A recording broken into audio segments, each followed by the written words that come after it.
सभी दर्शकों को जय श्री कृष्ण। मैं ज्योति शंकर शर्मा पुराणाचार्य, और आज चर्चा करेंगे कि वर्तमान काल में भी सनातन धर्म में देवताओं के कोई चमत्कार या कोई प्रभाव दिखाई देता है क्या। तो ऐसी ही एक चर्चा या एक दृश्य मुझे याद आ रहा है। आज से हम सब 2005 में मेरी भागवत कथा अकोला महाराष्ट्र में थी, और वहाँ कथा हो रही थी और लोगों का बहुत सहयोग मिला, बहुत प्रेम मिला, बहुत हजारों हजारों की तादाद में लोग कथा में आए थे।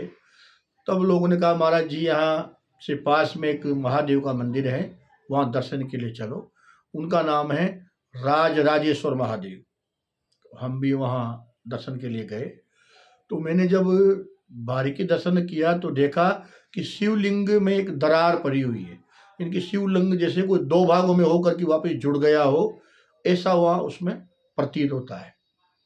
तो हमने जिज्ञासावश वहाँ के पुजारी से पूछा कि ये क्यों है।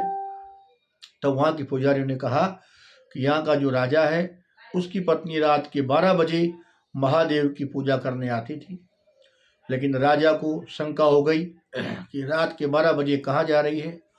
राजा पीछे पीछे उसके गया और देखा तो रानी महादेव की पूजन कर रही है, लेकिन रानी को यह आभास हो गया कि मेरा पति मेरे पर शंका करता है।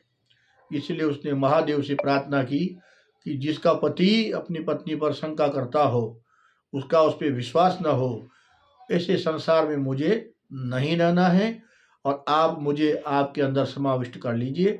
महादेव का शिवलिंग फटा, उसमें वो रानी समा गई, और राजा दौड़ा कि टहर टहर टहर, और उसने रानी की चोटी पकड़ ली। उसके बाद शिवलिंग बंद हो गया। कहते हैं कि बहुत वर्षों तक वो रानी की चोटी उस शिवलिंग पर लटकी रही, और लेकिन क्योंकि शिव जी के बहुत ज़्यादा जल चढ़ाया जाता है, बार बार पूजा होती है, तो बाल टूटते टूटते वो समाप्त हो गई। लेकिन आज भी वहाँ के इतिहास में, वहाँ की पुस्तकों में ये सारा जो इतिहास है लिखा हुआ है।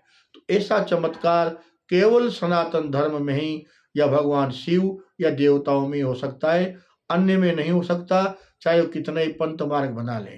तो ये चर्चा थी आज की राजेश्वर महादेव की। सभी को जय श्री कृष्ण।